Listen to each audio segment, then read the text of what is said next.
नमस्कार, देश की बात में आपका स्वागत है। मैं हूं मनोज बानस। खबरों का रुख करेंगे उससे पहले देख लेते हैं इस वक्त की अहम सुर्खियां। योगी की कैबिनेट बैठक में 19 प्रस्ताव पास। सीएम योगी का किसानों को होली का तोहफा, गेहूं का एमएसपी बढ़ा, नई क्रय नीति को मंजूरी।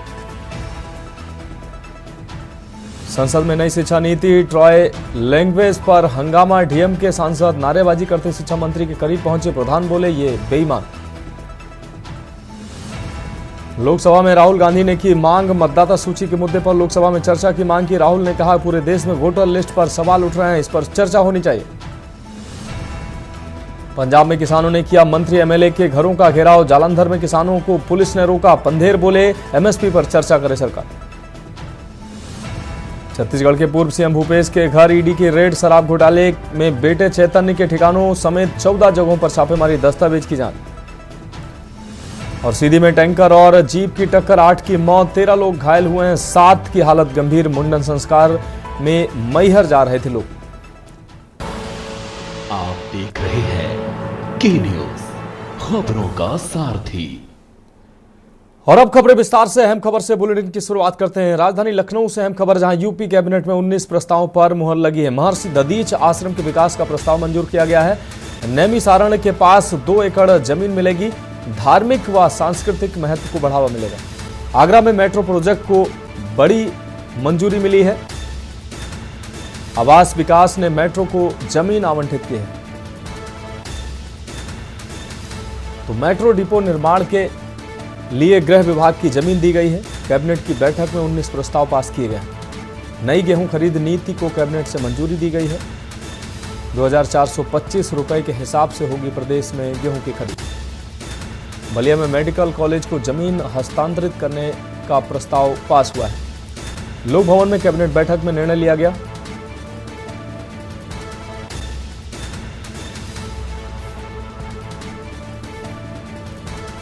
₹2425 के हिसाब से होगी प्रदेश में अब गेहूं की खरीद। बलिया में मेडिकल कॉलेज को जमीन हस्तांतरित करने का प्रस्ताव पास हुआ। लोक भवन में कैबिनेट बैठक में ये अहम निर्णय लिए गए हैं। तो 19 प्रस्तावों पर कैबिनेट बैठक में मुहर लगी है।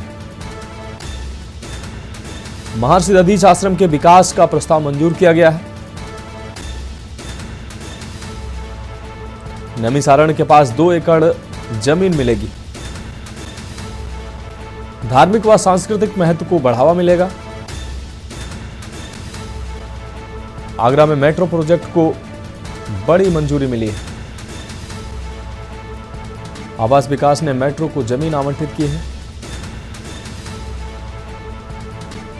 मेट्रो डिपो निर्माण के लिए गृह विभाग की जमीन दी गई। कैबिनेट की बैठक में 19 प्रस्ताव पास किए गए।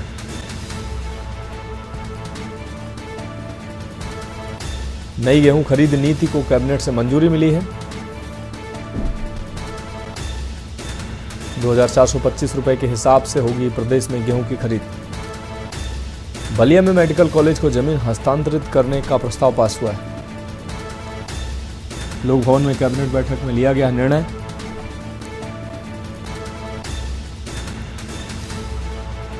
तो लखनऊ से अहम खबर आपको दिखा रहे हैं। यूपी कैबिनेट में 19 प्रस्तावों पर मुहर लगी।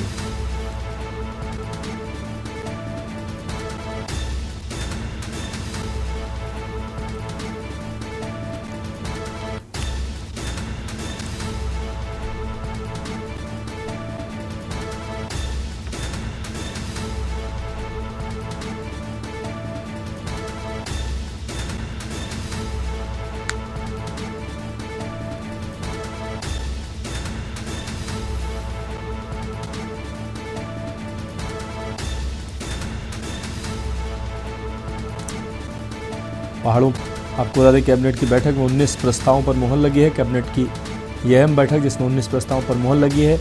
नई गेहूं खरीद नीति को कैबिनेट से मंजूरी मिली है। 2425 रुपए के हिसाब से अब प्रदेश में गेहूं की खरीदी की जाएगी। बलिया में मेडिकल कॉलेज को जमीन हस्तांतरित करने का प्रस्ताव पास हुआ है। लोक भवन में कैबिनेट बैठक में यह अहम निर्णय लिए गए हैं। 19 प्रस्तावों पर यह मोहर लगाई गई है।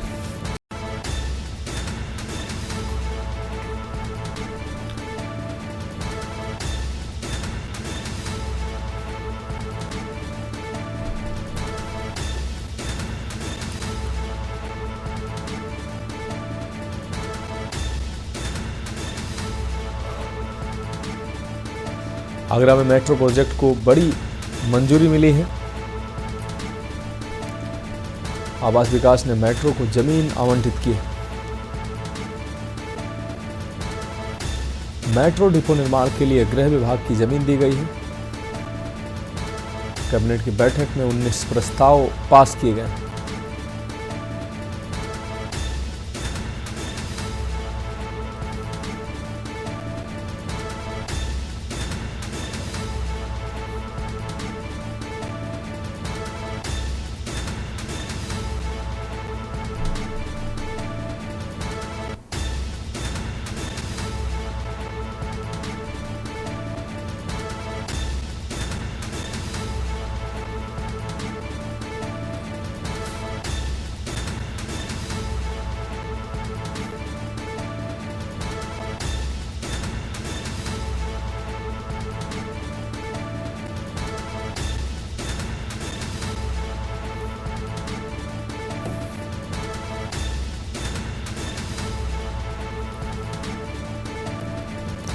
तो आगरा में मेट्रो प्रोजेक्ट को बड़ी मंजूरी मिली है। कैबिनेट में 19 प्रस्तावों पर मुहर लगी। आवास विकास ने मेट्रो के लिए जमीन आवंटित की है। मेट्रो डिपो ने जमीन आवंटित की है। कैबिनेट की बैठक में 19 प्रस्तावों पर मुहर लगी है। नई गेहूं खरीद नीति को कैबिनेट से मंजूरी मिली। 2425 रुपए के हिसाब से गेहूं खरीद की जाएगी। बलिया में मेडिकल कॉलेज को जमीन हस्तांतरित करने का प्रस्ताव पास हुआ है। लोक भवन में कैबिनेट बैठक में अहम निर्णय लिए गए। 19 अहम प्रस्तावों पर मुहर लगी है। और इस खबर पर ज्यादा जानकारी के लिए हमारे संवाददाता संदीप मिश्रा हमारे साथ जुड़ गए हैं। संदीप, कैबिनेट बैठक में 19 अहम प्रस्तावों पर मुहर लगी है, जिसमें कई अहम प्रस्ताव पास किए गए हैं। बलिया में मेडिकल कॉलेज के साथ ही गेहूं खरीदी में बढ़ोतरी की गई है। गेहूं की जो एमएसपी के रेट में बढ़ोतरी की गई है। इसके अलावा आगरा मेट्रो प्रोजेक्ट में के लिए भी कैबिनेट से प्रस्ताव पास किए गए हैं। क्या कुछ अहम अपडेट है इस पर? 19 प्रस्ताव कैबिनेट ने पास किए हैं।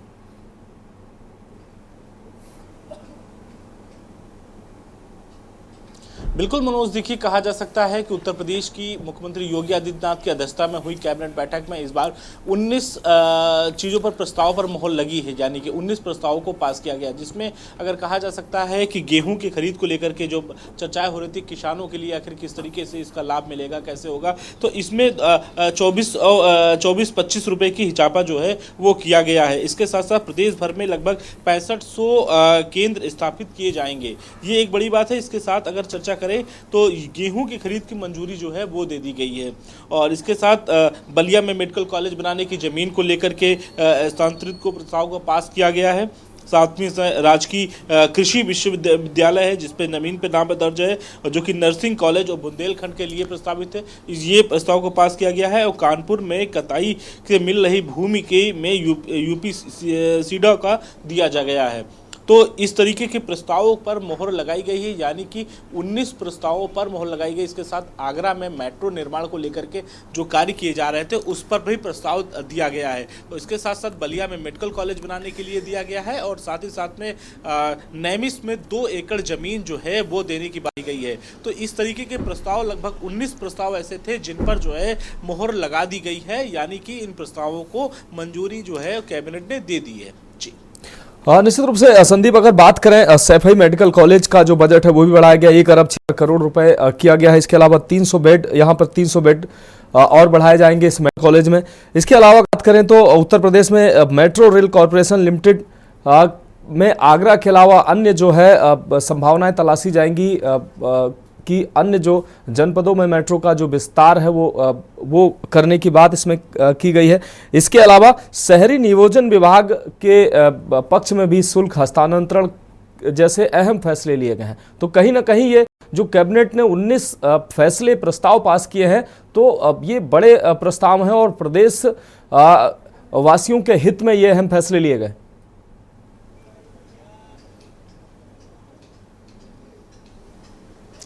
बिल्कुल, देखिए मनोज, कहा जा सकता है क्योंकि जिस तरीके से किसान काफ़ी लंबे समय से एमएसपी की मांग करते हुए नजर आ रहे थे और इसके साथ ही साथ मेट्रो विकास जिस तरीके से उत्तर प्रदेश में लगातार बढ़ता चला जा रहा था और उसको और आगे विकसित करना है, तो कैसे विकसित करना है इस बात को लेकर के चर्चा कैबिनेट में की गई है। और उसके साथ चाहे फिर हम मैनपुरी की बात कर ले या फिर हम बलिया की बात कर ले, यहाँ पर भी जो है लगातार काम को लेकर के आगे बढ़ाने की बात कही गई थी। तो यानी कि आज की जो कैबिनेट हुई है, इस कैबिनेट में लगभग 19 प्रस्ताव थे जिन पर मोहर जो है लगाई गई है। तो ऐसे में अब ये माना जा रहा है कि इनको धरातल पर उतारना है, क्योंकि कहीं ना कहीं ये बजट के बाद में ये पहली कैबिनेट थी उत्तर प्रदेश की और इस कैबिनेट में इन 19 प्रस्तावों पर मोहर जो है वो लग गई है। अब देखना ये होगा कि उनको धरातल पर कितनी जल्दी उतारा जाएगा और फिर उसके बाद बेहतर कार्य, क्योंकि जैसे हमने देखा कि 300 बेड बढ़ाने की बात कही है, इसके साथ एमएसपी में रेट बढ़ाने की बात कही गई है। फिर उसके बाद चाहे हम बलिया की बात कर ले जहाँ पर वहाँ पर जो है बेड बढ़ाए जाएंगे, तो इसके साथ साथ फिर इसके बाद हम बात कर लें सीतापुर के नैमिष की बात कर ले जहाँ पे 2 एकड़ जमीन बढ़ाने की बात कही गई है। तो ये सब प्रस्ताव पे मोहर जो है आज लगाई गई है। जी हाँ, निश्चित रूप से संदीप मिश्रा, इस तमाम जानकारी के लिए आपका बहुत शुक्रिया। तो 19 प्रस्तावों पर कैबिनेट में अहम फैसला लिया गया है।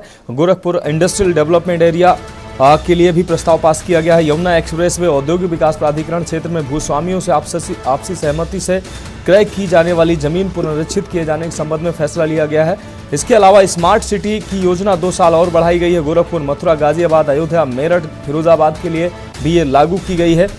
तो 19 अहम प्रस्ताव पास किए गए हैं, जिससे प्रदेश की कायाकल्प इन प्रस्तावों के माध्यम से होती नजर आएगी। अब रुक करेंगे अगली अहम खबर का। शाहजहांपुर से अगली अहम खबर, जहां रिश्वत लेते दारोगा का वीडियो सामने आया है। पुलिस अधीक्षक ने किया है सस्पेंड। दारोगा के फर्जी एफआईआर पर रिपोर्ट लगाने का ये मामला। पीड़ित युवक ने रिश्वत लेते हुए बनाया वीडियो, शाहजहांपुर पुलिस की ट्विटर अकाउंट पर पोस्ट किया गया। मामले को संज्ञान लेते हुए जांच की जा रही है। जलालाबाद सीओ को यह जांच सौंपी गई है। संज्ञान लेकर पुलिस अधीक्षक ने दारोगा को फिलहाल निलंबित कर दिया।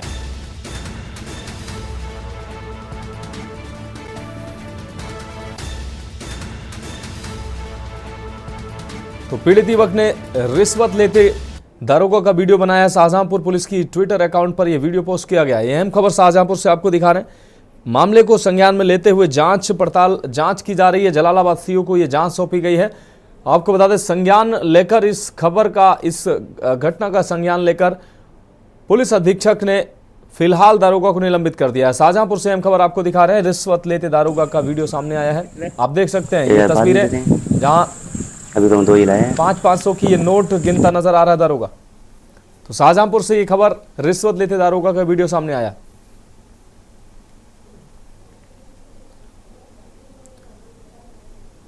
तो पुलिस अधीक्षक ने फिलहाल दारोगा को निलंबित किया है। जलालाबाद सीओ को पूरे मामले की जांच सौंप दी गई है और पुलिस जांच पड़ताल में जुटी हुई है। वीडियो सामने आने के बाद पुलिस महकमे में हड़कंप मचा है।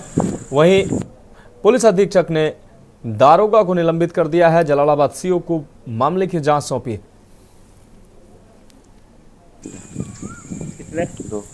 बाद में देते हैं। और इस खबर पर ज्यादा जानकारी के लिए हमारे संवाददाता रोहित पांडे हमारे साथ जुड़ गए हैं। रोहित, दारोगा का रिश्वत लेते वीडियो साफ तौर पर सामने आया है। फिलहाल एसपी ने निलंबित किया है दारोगा को। जलालाबाद सीओ को पूरे मामले की जांच सौंपी है। क्या है ये पूरा मामला? जी देखिए, मैं आपको बता दूं, ये कुछ दिन पहले की बात है जब एक दरोगा ने 2000 रुपए की रिश्वत ली थी और उसका वीडियो जो है वो सोशल मीडिया पर वायरल हुआ। उसके बाद एसपी ने संज्ञान लिया और एसपी ने जो एसपी राजेश एस है उन्होंने इस पे निलंबन की कार्रवाई की है। मैं आपको बता दूं, ये दरोगा जो है कलान थाने में तैनात है। इनका नाम अनिल कुमार है और ये पहले से भी रिश्वत के मामले में कई बार विवाद में आ चुके थे, लेकिन कल इनका वीडियो वायरल हुआ है और उसके बाद पुलिस अधीक्षक जो है शाहजहांपुर राजेश एस, उन्होंने कार्रवाई करते हुए सीओ जलालाबाद को जांच सौंपी है। रोहित, इस तमाम जानकारी के लिए आपका बहुत शुक्रिया। तो फिलहाल जलालाबाद सीओ को जांच सौंपी गई है। निलंबित किए गए हैं दारोगा साहब, एसपी ने निलंबित किया है। लेकिन ये वीडियो जब सामने आने के बाद कई सवाल खड़े हो रहे हैं कि आखिर खाकी को बदनाम करने वाले ये लोग, इन पर कड़ी से कड़ी कार्रवाई क्यों नहीं होना चाहिए। अगली खबर का रुख करेंगे। गोंडा से अगली खबर है, जहां एटिया थोक में महिला की गला रेत कर हत्या की गई है। हत्यारे ने आम के पेड़ के नीचे ले जाकर हत्या की है। मायके में अपने पति के साथ रहती थी महिला। हैदराबाद से 1 महीने पहले आया था महिला का पति। सूचना पर पहुंची पुलिस ने शव को कब्जे में लिया है। डॉग स्क्वाड फॉरेंसिक टीम भी मौके पर पहुंची है। मामले के हर एक पहलू की जांच पड़ताल हो रही है। इटिया थोक के विश्रामपुर बरेली गांव का यह पूरा मामला है।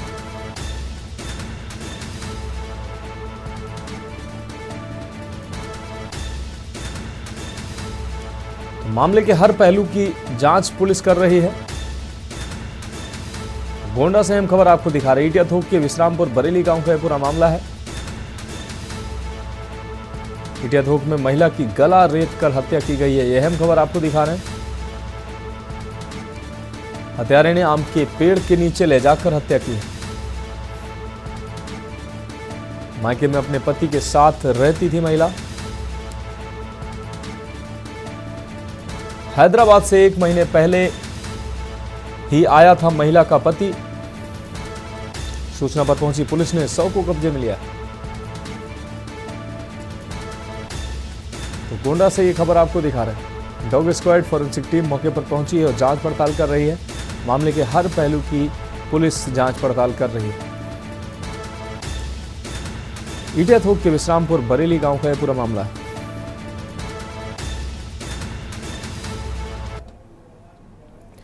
अगली अहम खबर आगरा से है, जहां थाना सदर पुलिस को बड़ी सफलता हाथ लगी है। पुलिस ने 2 साथी चोर को गिरफ्तार किया है। घर के अंदर हुई चोरी की घटना का खुलासा किया है।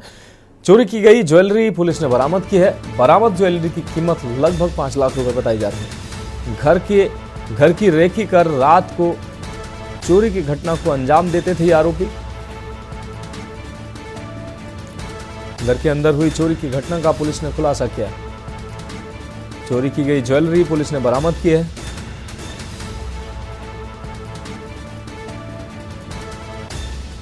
घर के अंदर हुई चोरी की घटना का पुलिस ने खुलासा किया।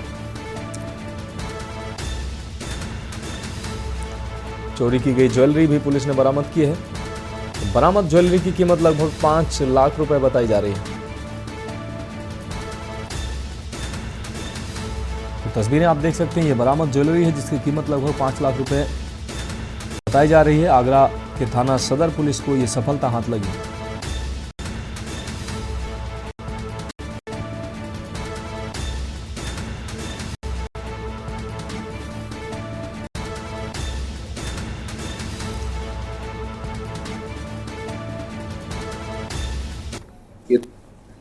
तो थाना सदर बाजार में चोरी की घटना हुई थी, जिसमें घर में घुसकर चोरी की गई थी। उसके लिए टीमें लगाई गई थी और उसमें हम लोगों ने 2 अभियुक्त गिरफ्तार किए। इनका नाम है दीपक पुत्र महेश और छोटू पुत्र रमेश। इनका आपराधिक इतिहास भी है। इनके पास से 1 मंगलसूत्र पीली धातु, 1 पैडल पीली, 1 नीली अंगूठी पीली धातु, 2 अदद टॉप्स पीली धातु, 1 अंगूठी पीली धातु जिसके ऊपर हीरा लगा है, 3 पायल, 8 बिछिया धातु, 1 नोजपिन पीली धातु और अन्य पीली धातु की चीजें बरामद की गई है। लगभग 4.5 लाख रुपए की बरामद से की गई है और गिरफ्तार करके हम जेल भेज रहे हैं। आगे की विधिक कार्रवाई इसमें हम करेंगे। तरीका क्या रहता था चोरी करने का? देखिए, ये लोग रेकी करते थे और जाकर के जो भी यहाँ को पोटेंशियल घर लगते थे वहां जाके चोरी की घटना करते थे। रात के पे ही घटना करते थे। इसमें जो अभियुक्त छोटू है उस पर टोटल 4 मुकदमे हैं और अभियुक्त दीपक पे 1 मुकदमा। अभी तक तो 2 ही लोग शामिल है इसमें। बाकी हम इसमें आगे भी देख रहे हैं और कोई लिंकेज अगर मिलता है हमें, अगर कोई गैंग का खुलासा वो भी हम करें। मध्य प्रदेश के भिंड जिले में पार्षद दीपक शर्मा भिंड ग्वालियर हाईवे NH 719 को सिख लाइन में तब्दील करने की मांग लेकर अनिवार्य भूख हड़ताल की जा रही थी। इस प्रदर्शन के दौरान पुलिस प्रशासन ने राजनीतिक दबाव में आकर को बलपूर्वक धरना स्थल से हटा दिया और बैनर पोस्टर भी फाड़ डाले। इस कार्रवाई के खिलाफ उपनेता प्रतिपक्ष हेमंत कटारे ने भाजपा सरकार पर गंभीर आरोप लगाए। उन्होंने कहा कि लोकतंत्र में चुने गए जनप्रतिनिधि अपने अधिकारों और मांगों के लिए आंदोलन नहीं कर सकते। कटारे ने पुलिस के अलोकतांत्रिक कृत्य की निंदा करते हुए कहा कि इस तरह का व्यवहार बर्दाश्त नहीं किया जाएगा। उपनेता ने मुख्यमंत्री से सवाल किया कि क्या भाजपा सरकार भिंड ग्वालियर हाईवे को 6 लाइन में तब्दील नहीं करना चाहती, जिससे हादसों में कमी आ सके और भिंड जिले में खुशहाली आए। उन्होंने प्रशासन को चेतावनी दी कि स्थानीय नेताओं के दबाव में पुलिस इस तरह का व्यवहार न करे। कटारे ने यह भी कहा कि वो इस मुद्दे को विधानसभा में उठाएंगे।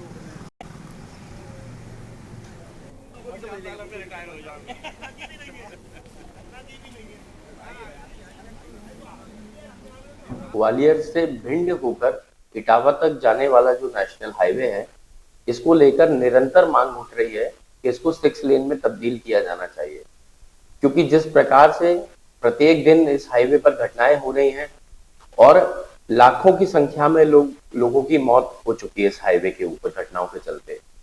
इस हाईवे को मौत का हाईवे बोला जाने लगा है भिंड जिले में, और इसकी निरंतर मांग उठ रही है। सभी समाज सेवियों द्वारा इसकी मांग उठाई गई। सुनील शर्मा जी हैं एतार के फौजी रिटायर्ड, उन्होंने इस मांग को सर्वप्रथम उठाया और अनेकों संत महात्माओं ने, समाज सेवियों ने, नेताओं ने, सब लोगों ने इस मांग को निरंतर उठाया। और अगली अहम खबर कौशाम्बी से है, जहां स्कूल बस में आग की घटना सामने आई है। स्कूल बस में अचानक आग की घटना सामने आई है। कौशाम्बी से अहम खबर आपको दिखा रहे हैं।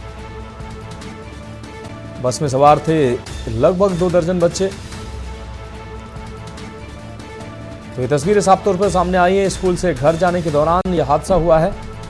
स्कूल से बस बच्चों को घर ले जा रही थी, अचानक आग लगने से अफरा तफरी मच गई। आप देख सकते हैं दर्जनों, इसमें लगभग 2 दर्जन बच्चे इस बस में सवार थे। अचानक बस में आग लगने से अफरा तफरी मच गई। चालक ने बस रोककर बच्चों को सकुशल बाहर निकाला है। स्थानीय लोगों ने किसी तरह आग पर काबू पाया है। तो आग बुझने के बाद पहुंचा फायर ब्रिगेड का वाहन।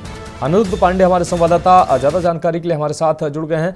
अनिरुद्ध, स्कूली बस में अचानक आग की घटना से हड़कंप मच गया है। लगभग 2 दर्जन बच्चे इस बस में सवार थे। हालांकि बस में जो सवार बच्चे थे उनको सकुशल बाहर निकाल लिया गया, लेकिन आग लगने के कारणों का अभी तक कुछ पता चल सका है? मनोज मानस जी कि कौशाम्बी के जिले में जितने भी स्कूल संचालित हो रहे हैं, अधिकतम स्कूलों में जर्जर बसें लगाई गई हैं, जिसमें बच्चों को अधिक मात्रा में, जिसकी मात्रा 40 सीट की है, किसी की 30 सीट की है, तो उससे अधिक जस्ट दुगना तिगना बच्चों को लाद कर एक सवारी गाड़ी के जैसे, भूसा के जैसे भर के ठूस ठूस करके बच्चों को स्कूल लाया जाता है, जिसके कारण जर्जर बसों में शॉर्ट सर्किट के कारण आज मंगनपुर में अचानक चौराहे पे बस में आग लग गई, जिससे राहगीरों और कस्बावासियों की सूझबूझ से बच्चों को सकुशल बाहर निकाल लिया गया। बस तस्वीरों में दिखाया जाए कि किस तरह से आग से जल रही बस, और स्कूल प्रशासन पूरी तरह से मस्त रहता है, केवल मोटी रकम वसूलने का काम करते हैं। जी अनिरुद्ध, अगर बात की जाए इस बस में आग लगने के कारणों का अभी तक कुछ पता चल सका है? दूसरा, आपने बताया कि अवैध रूप से बच्चों को बसों में ठूस कर भरा जाता है और स्कूल पहुंचाया जाता है, लेकिन प्रशासन को क्या ये तस्वीरें दिखाई नहीं देती हैं? या आरटीओ प्रशासन क्या कर रहा है? स्कूल प्रशासन की मनमानी पर जो जिला प्रशासन है वो आंखें बंद किए क्यों बैठा है? कौशाम्बी जिला के जो कौशाम्बी आरटीओ तर्केश्वर मल है, वो पूरी तरह से अनदेखी कर रहे हैं स्कूल की बसों पर, ताकि उन्हीं के सामने से कम 1 दर्जन बसें प्रतिदिन गुजरती हैं मुख्यालय में, पर किसी भी गाड़ी को वो टच नहीं करते। बिना परमिट के स्कूल बसें चल रही हैं, बिना बीमा की चल रही हैं। बहुत से ऐसे स्कूल जो संचालित हो रहे हैं जिले में, बिना परमिट के बसें चल रही हैं, रोडों पे दौड़ रही हैं, पर आरटीओ कौशाम्बी जिम्मेदार जो तर्केश्वर मल है यहाँ के, वो किसी तरह का एक्शन नहीं ले रहे हैं। जी, और आग का अभी तक किसी तरह का कोई कारण स्पष्ट नहीं बताया जा रहा है। जी हाँ, बिल्कुल अनिरुद्ध, इस तमाम जानकारी के लिए आपका बहुत शुक्रिया। तो अब स्कूल बस में आग लगने से अफरा तफरी हुई है। 2 दर्जन बच्चे इस बस में थे, उनको सकुशल बाहर निकाल लिया गया।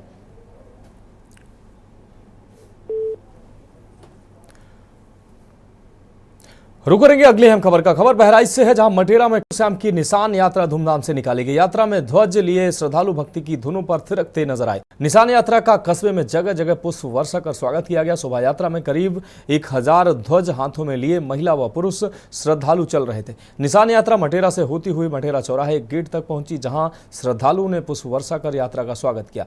ध्वज लिए श्रद्धालु बाबा खाटू से गीतों पर थिरकते नजर आए। सैकड़ों की संख्या में महिलाओं की भी भागीदारी रही। यात्रा हनुमान मंदिर होते हुए निकाली गई। यात्रा में जगह जगह पुष्प आपको बता दें पुष्प वर्षा की गई और प्रसाद भी वितरित किया गया। पूरे रास्ते भर श्रद्धालु खाटू श्याम के जय जयकार करते, नारे लगाते नजर आए और निशान यात्रा का समापन कार्यक्रम स्थल पर पहुंचकर हुआ, जहां सैकड़ों लोगों ने प्रसाद ग्रहण किया। इस मौके पर इंस्पेक्टर मदन लाल गौतम, मजिस्ट्रेट, तहसीलदार सहित सैकड़ों संख्या में श्रद्धालु उपस्थित रहे।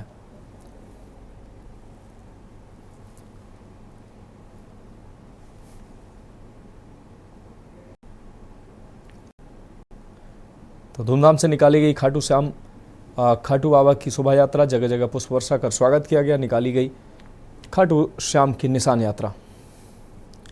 श्रद्धालुओं ने जगह जगह फूलों की वर्षा करते यात्रा का स्वागत किया।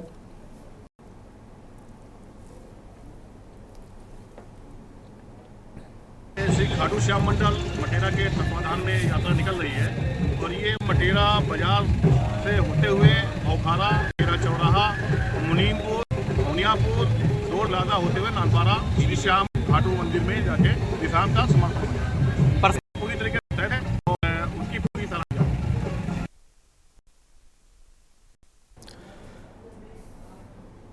तो खबरों में वक्त एक ब्रेक का है, जल्द हाजिर होंगे। आप देख रहे हैं खबरों का सारथी। ब्रेक के बाद आप सभी का स्वागत है। खबरों का रुख लेते हैं खबर है जालौन से, जहां पर जिले के ऐतिहासिक नगर कालपी के विकास की स्थिति आज भी जिसकी तस बनी हुई है। सड़कों की बदहाली, जल निकासी की समस्याएं, बिजली कटौती और ऐतिहासिक खाद कागज उद्योग समेत स्थानीय व्यवसायों की गिरती स्थिति यहां के विकास पर सवाल खड़े करती है।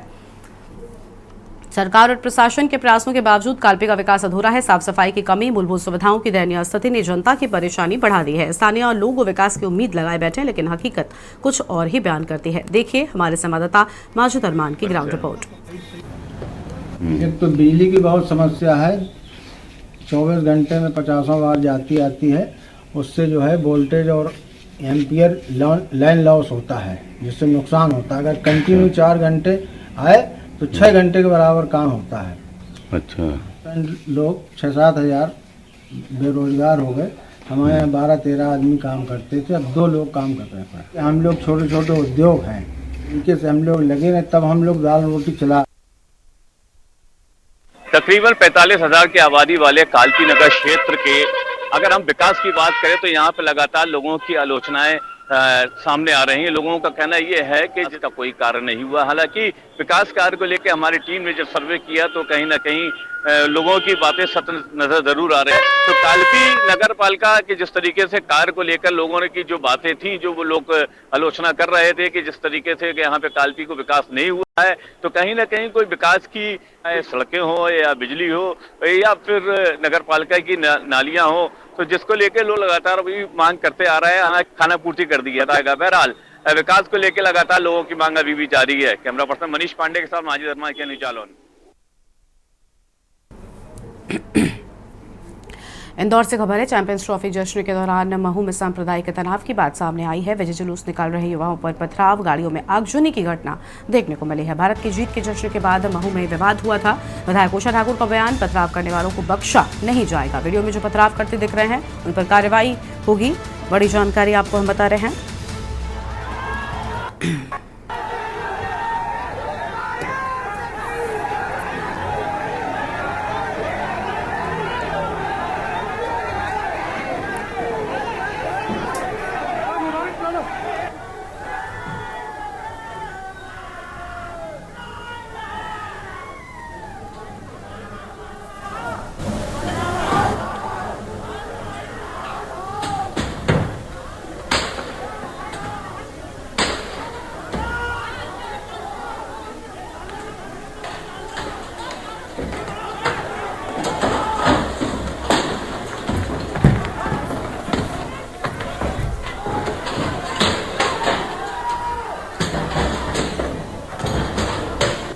देखिए, महू में सबसे पहले तो मैं क्लियर करना चाहता हूं कि अभी पूरी तरीके से शांति है और कहीं किसी तरीके की अशांति नहीं है। इसीलिए मैं सभी लोगों से ये अपील करूंगा कि चूँकि शांति स्थापित है, इसीलिए किसी प्रकार की अफवाह पे ध्यान न दें और किसी का रिएक्शन न दें। इसके साथ साथ जो चीज़ें हुई हैं उसमें कई सारे वीडियोज़ भी आए हैं, उनमें कुछ पत्थरबाजी की और आगजनी की जो घटनाएं हुई हैं उन सभी को एक एक करके पहचाना जाएगा और बहुत कड़ी से कड़ी कार्रवाई की जाएगी। अभी वर्तमान में हम लोग पूरी तरीके से शांति स्थापित हो इसके लिए काम कर रहे हैं। उसके आगे जाके किस तरीके से घटना हुई, कौन कौन से लोग शामिल थे, कौन किसने क्या किया है, हम लोग बहुत कड़ी कार्रवाई सभी को। सर, देखा जा रहा है प्रशासन भी लेट पहुंचा था इस माहौल को लेकर। देखिए, ऐसा नहीं है। जैसा कि तुरंत जैसे ही सूचना प्राप्त हुई है तत्काल पुलिस मौके पर पहुंची है और उनके द्वारा उसको तत्काल ही कंट्रोल किया गया। पूरी तरीके से भी शांति स्थापित है और जो चीजें हैं वीडियोज में है, हम लोग कड़ी कार्रवाई जीतने के बाद राष्ट्रवाद वाले बंधु सेन प्रतिमा के पास जीत का जश्न मनाते और इसी बीच राष्ट्रद्रोही ताकतों ने जो हरकत की वो अक्षम्य है। वीडियो में जो दिख रहे हैं कठोर कार्रवाइयां होगी, रासुका लगेगी और इनको बिल्कुल बख्शा नहीं जाएगा। ये राष्ट्रद्रोही ताकतें अपना दिल दिमाग ठिकाने से रखें। अगली खबर का रुख कर लेते हैं। लखनऊ से बड़ी जानकारी आपको हम बताते हैं। इस बीच लखनऊ से बड़ी खबर, 50,000 का इनामी अजीत गिरफ्तार किया गया है और लखनऊ से उसी क्षेत्र के बस स्टैंड से गिरफ्तार। बड़ी जानकारी आप बता रहे हैं और पंजाब के लुधियाना में रहता है अजीत उर्फ सिंटू। ये अहम खबर आपको हम बता दें। और अविनाश को पुलिस ने गिरफ्तार कर भेज दिया था जेल। ये अहम जानकारी आपको हम बता रहे हैं। लखनऊ से बड़ी खबर, 50,000 का इनामी अजीत गिरफ्तार हुआ। एसटीएफ ने मऊ से घोसी क्षेत्र के बस स्टैंड से गिरफ्तार किया है। बड़ी खबर आपको हम बता दें। पंजाब के लुधियाना में रहता है अजीत उर्फ सिंटू। अविनाश को पुलिस ने गिरफ्तार कर भेज दिया था जेल।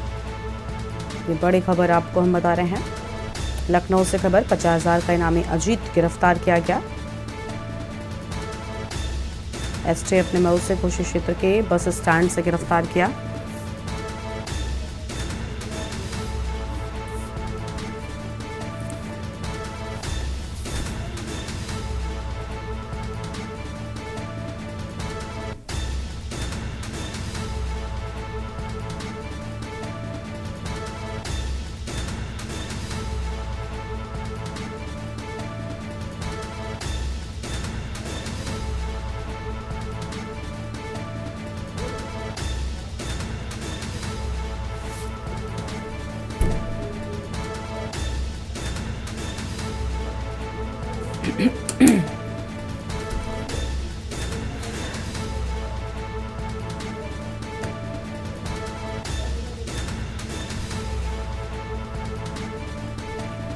पंजाब के लुधियाना में रहता है अजीत उर्फ सिंटू। बड़ी जानकारी आपको हम बता रहे हैं। यह अहम खबर आपको हम बता दें, जहां पर अविनाश को पुलिस ने गिरफ्तार कर भेज दिया था जेल। खबर है भिंड से, जहां पर महगांव थाना क्षेत्र के जीसकपुरा गांव में पुरानी रंजिश को लेकर एक युवक की गोली मारकर हत्या के मामले में पुलिस ने 2 आरोपी जितेंद्र नरविया और अशोक नरविया को गिरफ्तार किया है और पुलिस ने आरोपी के कब्जे से बंदूक और 5 जिंदा राउंड भी जब्त किए हैं। कुछ महीने पहले मृतक रविंद्र न्यायालय से बरी हुआ था। 1 मार्च शनिवार की रात मृतक रविंद्र और आरोपी जितेंद्र कुछ लोगों के साथ जुआ खेल रहे थे। जुआ खेलने के दौरान दोनों के बीच विवाद हुआ। सूचना पर पहुंची पुलिस ने जांच शुरू कर दी है।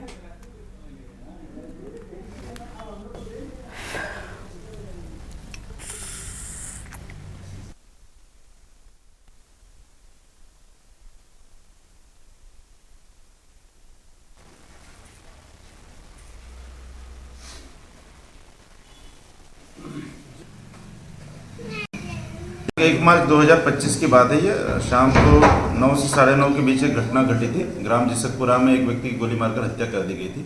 उक्त मामले को गंभीरता से लेते हुए पुलिस अधीक्षक महोदय के असित यादव साहब के मार्गदर्शन में थाना महगांव टीम द्वारा, जो टीएस शक्ति सिंह द्वारा, कल 2 आरोपियों को गिरफ्तार किया गया है। उसमें से एक आरोपी के पास से 312 बंदूक और 5 राउंड जब्ती किए गए और दूसरे आरोपी से भी जब्ती तलाशी हेतु उसमें कार्रवाई की जा रही है। बाकी शेष आरोपी की शीघ्र गिरफ्तार की जाएगी।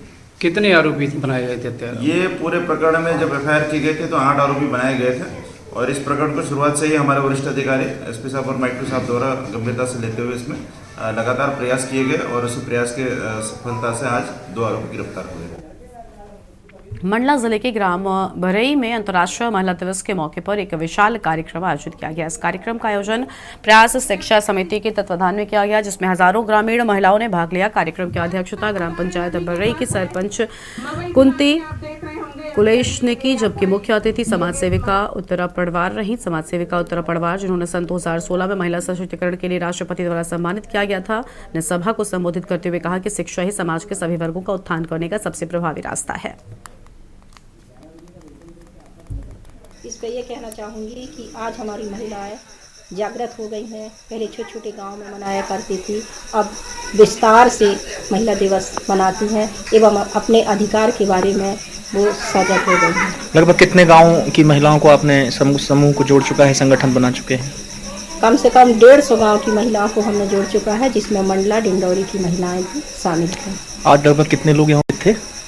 कम से कम 2000 से ज़्यादा महिलाएं उपस्थित थी। कानपुर में राष्ट्रीय दिव्यांग पार्टी ने दिव्यांगजन सशक्तिकरण विभाग उत्तर प्रदेश को ज्ञापन सौंपकर होली से पहले दिव्यांगों की पेंशन उनके खाते में भेजने की मांग की है। राष्ट्रीय दिव्यांग पार्टी के राष्ट्रीय अध्यक्ष वीरेंद्र कुमार ने चेतावनी दी कि अगर होली से पहले पेंशन नहीं भेजी जाती है तो 14 मार्च को उत्तर प्रदेश के सभी जिलों में दिव्यांगजन सशक्तिकरण कार्यालयों में धरना दिया जाएगा।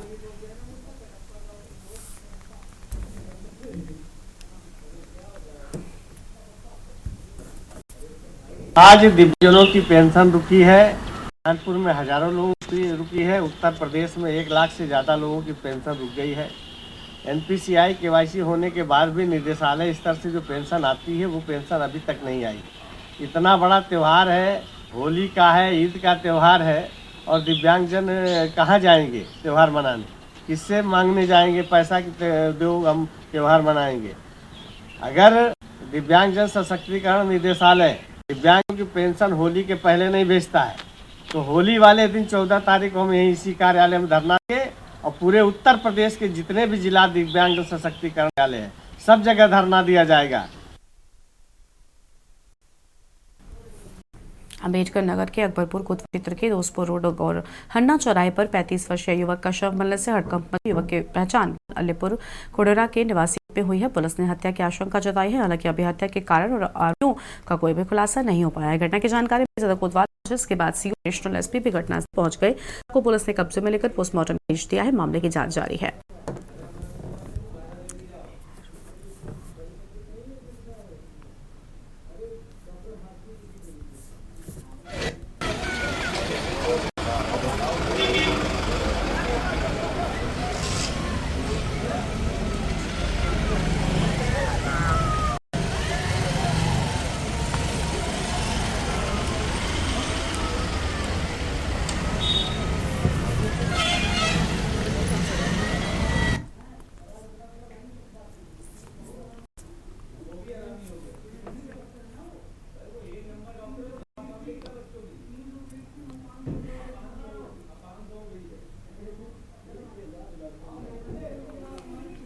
बलिया से खबर है। मंत्री द्वारा बलिया जिले में मेडिकल कॉलेज की घोषणा के बाद बांसटी सभा से बीजेपी विधायक केतकी सिंह बलिया पहुंचे। उनका स्वागत बलिया रेलवे स्टेशन पर कार्यकर्ताओं ने ढोल नगाड़ों और फूलों की माला पहनाकर किया। विधायक केतकी सिंह मौके पर कहा कि मुख्यमंत्री ने जिले को मेडिकल कॉलेज देने की घोषणा की है, जिससे स्थानीय बेहद खुश हैं। उन्होंने बताया कि ये मेडिकल कॉलेज सभी जनप्रतिनिधियों के सहयोग से मिला है। तो वहीं भाजपा के नेताओं के दिए गए विवादास्पद बयानों पर प्रतिक्रिया देते हुए केतकी ने कहा कि भाजपा सरकार में सबका सम्मान किया जाता है, चाहे वो कार्यकर्ता हो या फिर पुलिस।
चैंपियनशिप ट्रॉफी के फाइनल मैच में जीत हार का ऑनलाइन सट्टा लगा रहे 3 लोगों को पुलिस ने गिरफ्तार किया है। तीनों आरोपियों से लैपटॉप, मोबाइल और नकदी बरामद की गई है। आपको बता दें कि रविवार को चैंपियंस ट्रॉफी का फाइनल न्यूजीलैंड और भारत की टीम के बीच खेला गया। इस मैच में सट्टे का खेल भी सट्टेबाजों ने खेला, जिसमें रुड़की में भी 3 आरोपी पकड़े गए। सिविल लाइंस कोतवाली के प्रभारी प्रशिक्षु IPS कुश मिश्रा ने कहा कि वरिष्ठ पुलिस अधीक्षक द्वारा सट्टे के विरुद्ध कार्रवाई हेतु निर्देशित किया गया है।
बेसिकली ये एक ऋषु त्यागी है और एक निखिल गर्ग है। ये 5 साल से हरिद्वार में रहते हैं और सहारनपुर के मूलतः हैं। 5 साल पहले सहारनपुर से आए थे और ये बड़े लेवल के सटोरी हैं जो ट्रांजैक्शन ये अराउंड 25 से 30 लाख की बेटिंग करते हैं पर मैच।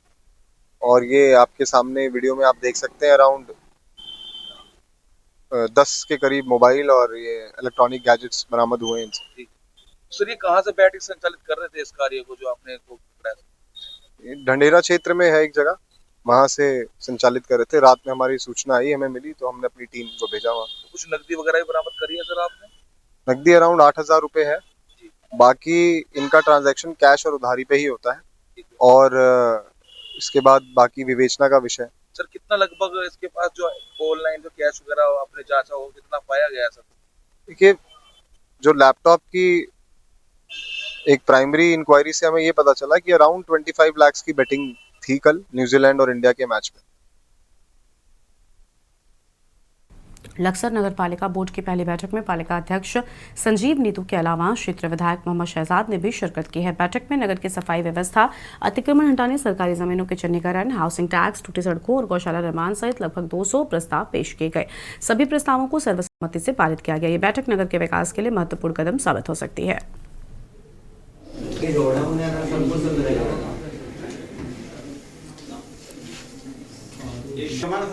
लक्सर की जनता की भलाई के लिए नगर पालिका है और हम सब लोग मिलकर नगर पालिका को चलाना चाहते हैं और एक अच्छे माहौल में नगर पालिका चले और लक्सर की जो जनता है उसके भले के सोचने के लिए नगर पालिका उसी पर विचार किया गया। बहुत अच्छी मीटिंग रही है और आगे भी बहुत अच्छी रहेगी। मैं ये चाहता हूँ कि गौशाला बने, बहुत अच्छी बने और नगर पालिका संचालन करे, क्योंकि अगर नगर पालिका संचालन नहीं करेगी तो गौशाला बहुत अच्छी नहीं चल सकती। जल्दी ही हम इसके निर्माण की व्यवस्था पे लगेंगे, निर्माण भी होगा और चलेगी। की पहली मीटिंग थी, बहुत अच्छी रही है। करीब 21 करोड़ रुपए के उसमें जो है ये हमारे मतलब पालिका में तय हुए हैं और सभी जितने हमारे पार्षद हैं सबका बहुत अच्छा सहयोग रहा है और नगर के विकास के लिए किसी बात की कोई कमी नहीं रखी जाएगी। पैसे की कोई कमी नहीं है, पैसे की कमी होगी तो शासन से हो रहेगा। हम नगर को बेहतर से बेहतर रिजल्ट देना चाहते हैं। वो बोर्ड प्रस्ताव हुआ इसमें लगभग सभी सभासद उपस्थित थे और उनके द्वारा जो विभिन्न सभी सभासद द्वारा अपने अपने वार्ड के जो प्रस्ताव दिए गए लगभग 200 लगभग प्रस्ताव आए हैं नगर के विकास के विभिन्न कार्यों के लिए और विकास कार्यों के और आपके जो जगह जगह और वाटर कूलर और विद्युत सप्लाई सब प्रकार व्यवस्था जो लगभग 200 प्रस्ताव जो है जल्दी काम शुरू हो जाएगा। बिल्कुल।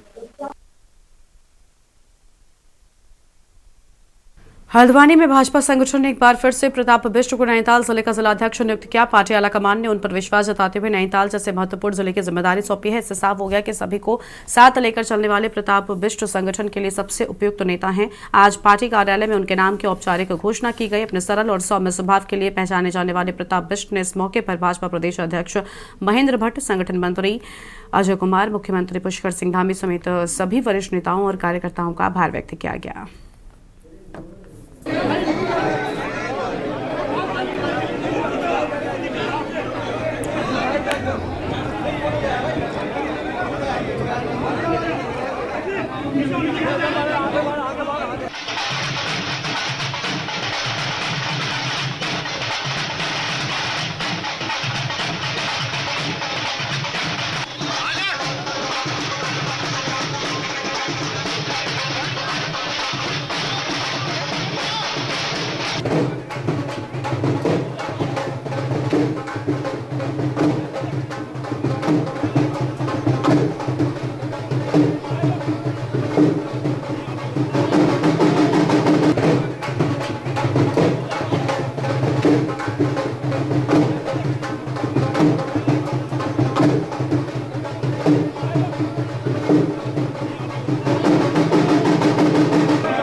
जानकारी मिली है? मैं आभार करता हूँ अपने केंद्रीय नेतृत्व का, अपने प्रदेश नेतृत्व का और अपने सभी कार्यकर्ताओं का, जो प्रक्रिया में जो भी कार्यकर्ता रहे और उन्होंने योग दिया।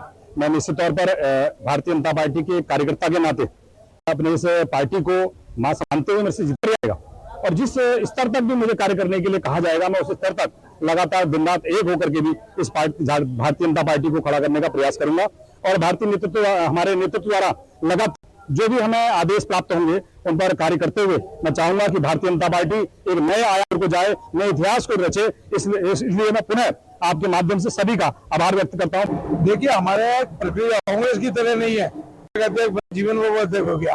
हमारे हर 3 साल में कार्यकर्ताओं को काम मिलता है और प्रताप जी 2 साल, मुझे लगता है कि उनका कार्यकाल और बढ़ाने की दृष्टि, क्योंकि 2 साल बाद फिर चुनाव होने और इसलिए उनको अध्यक्ष बनाया गया है और सारी जगह अध्यक्षों के चुनाव हो गए। निश्चित रूप से अध्यक्षों पर बड़ी महत्वपूर्ण जिम्मेवारी है। 27 का चुनाव इन्हीं के नेतृत्व में लड़ा जाना है और मैं समझता हूँ कि और दुगने जोश के साथ, उत्साह के साथ काम करेंगे और 27 में हम पुनः 60 सीटों से ज्यादा लाने वाले। नई टिहरी आज कलेक्ट्रेट सभागार में जलपार आयोजित किया। अधिकारीगण मौजूद रहे। इस दौरान जिलाधिकारी मयूर दीक्षित ने कहा कि 36 से अधिक जनशिकायतें प्राप्त हुई हैं, जिनका हमारे द्वारा निस्तारण कर दिया गया। डीएम ने कहा कि ग्रामीण क्षेत्र में साफ सफाई को लेकर खंडाधिकारी जिला पंचायत तथा पंचायत राज अधिकारी को बता दिया है कि समस्त क्षेत्र से कूड़ा उठे तथा लगातार कचरा उठे। जिला पंचायत की कॉम्पैक्टर पर कचरा डाले। जल संसाधन निगम की शिकायत आई है, उनको भी निस्तारण के निर्देश दिए गए हैं।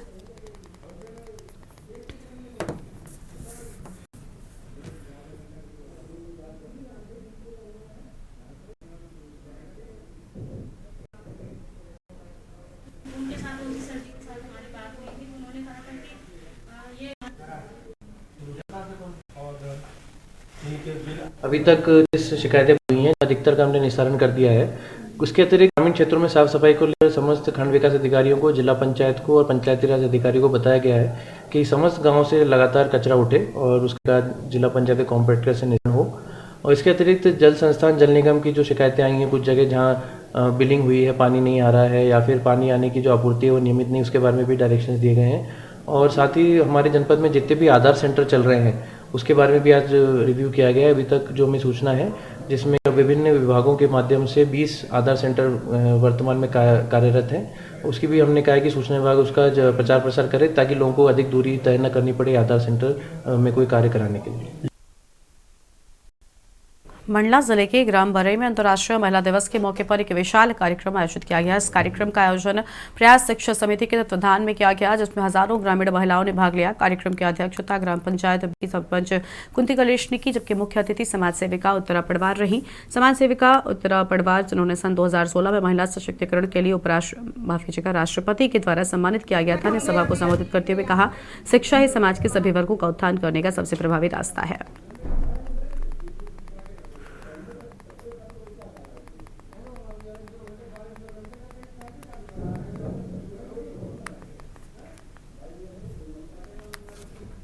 इस पर यह कहना चाहूँगी कि आज हमारी महिलाएं जागृत हो गई हैं। पहले छोटे छोटे गांव में मनाया करती थी, अब विस्तार से महिला दिवस मनाती हैं एवं अपने अधिकार के बारे में वो सजग हो गई हैं। लगभग अपने गांव की महिलाओं को आपने समूह को जोड़ चुका है, संगठन बना चुके हैं। कम से कम 150 गांव की महिलाओं को हमने जोड़ चुका है, जिसमें मंडला डिंडौरी की महिलाएं भी शामिल हैं।